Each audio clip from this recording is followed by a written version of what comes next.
पाकिस्तान तहरीक इंसाफ के एक वर्कर की जो 9 मई के एग्ज़ाम में जेल से वक्त गुजार के आए हैं, उनकी डेथ हो गई थी। आप आज उनकी हौसला अफजाई के लिए पैदा करने के लिए तशरीफ लाई हैं।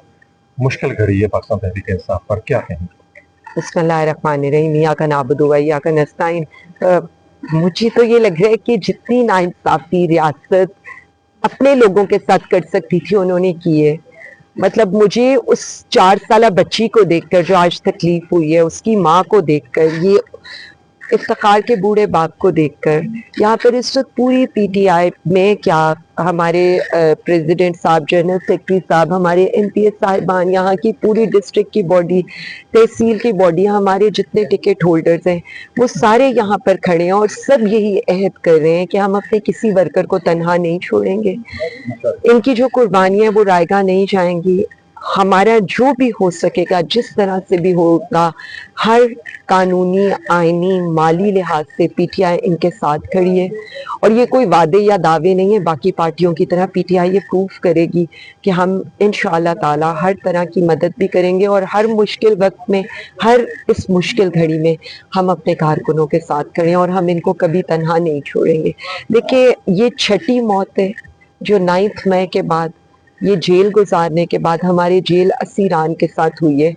और जितनों की भी वजह है वो सबकी एक ही वजह है।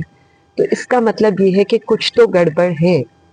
इसका मतलब ये है कि हमारे कारकुनों के साथ जिस तरह का जुल्म ज्यादती हो रही है, और हम ये बार बार बताते रहे हैं कि जिन हालात में हमें वहाँ जेलों में रखा गया था, 8-8 घंटे इस गर्मी के अंदर प्रिजन वैन्स के अंदर भूखा प्यासा रखना हो, कई कई घंटे बख्शी खानों के फर्श पर इस हालत में, और हमारे कई हजारों कारकुन थे जिनको एक बख्शी खाने में जिस तरह से रखा जाता था और उनकी फैमिलीज दरबदर हो रही होती थी।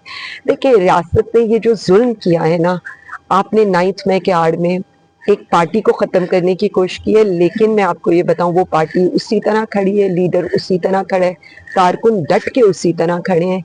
लेकिन अफसोस ये है कि जिस रियासत को माँ जैसा होना था वो तो डाइन से भी बदतर ही निकली। पाकिस्तान में बिल्कुल, मैं ये चाहती हूँ के अंदर अदलिया जो है वो एक इंसाफ की उम्मीद जो है वो आम आदमी के लिए होती है, तो लेकिन मौजूदा जो इंसाफ का निजाम जिस तरह चल रहा है इसके बारे में देखिए, मैं तो कहूँगी नहीं, इस मुल्क में अदलिया ख़त्म हो चुकी है, इंसाफ ख़त्म हो चुका है, अदालतें ख़त्म हो चुकी हैं। पाकिस्तानी अवाम के साथ आप बुरा करें ना। बेसिकली आपको ये लग रहा है कि आप वज़ीर आज़म खान को गिराना चाहते हैं, आप पीटीआई को ख़त्म करना चाहते हैं, लेकिन आप तो अवाम को ख़त्म कर रहे हैं। जो हालात हैं आपके सामने, मतलब मैं यहाँ इस वक्त कोई सियासी बात इसलिए नहीं करना चाहती कि देखें, हमने तो ये जबर बर्दाश्त किया है। हम तो अपनी लाशें उठा रहे हैं। 26 नवंबर को हमने अपनी लाशें उठाई थी, अभी तक हम 6 जवान लाशें 9 मई के साने पर उठा चुके हैं। उस दिन हमारी जो लाशें उठी हैं, मैं सिर्फ इतना कहना चाहती हूँ कि हमें कभी नहीं लगता था कि ये जुल्म, ये सितम आप सिर्फ एक पार्टी को खत्म करने के लिए करेंगे। और अदलिया को देखें, मैं हमेशा ये कहती हूँ, जजेस को अपने बारे में अब खुद सोचना चाहिए, सियासतदानों को अपने बारे में खुद सोचना चाहिए। एक शख्स खड़ा है जमहूरियत बचाने, अदलिया बचाने, लोगों को इंसाफ दिलाने, आप उसको गिराने के चक्कर में खुद गिर रहे हैं, खुद जलील हो रहे हैं। हमें फर्क नहीं पड़ेगा, हम खड़े हैं और हम ये लड़ाई लड़ते रहेंगे।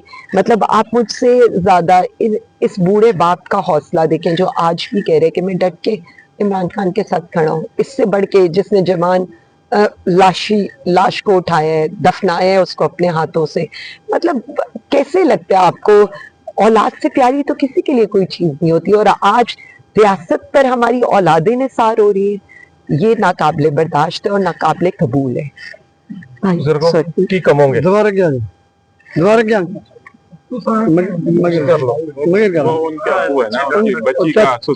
कर लो सर भी आज कर लो चक्कर दो आप दोनों बात करें। ये ले भाई, ऑडियो नहीं आई जी। अस्सलाम वालेकुम। एक मिनट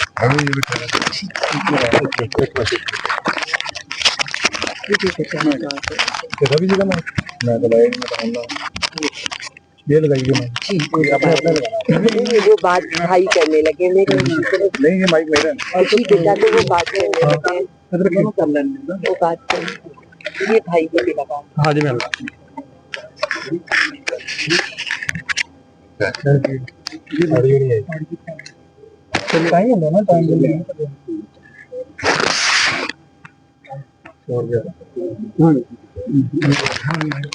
جی السلام علیکم.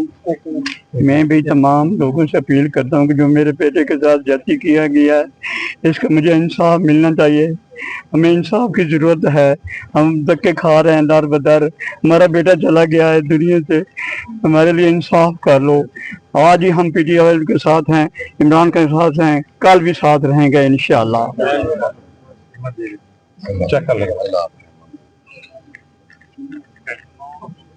دوبارہ کرنا پڑے گا میم, آواز کا ایشو آ گیا تھا.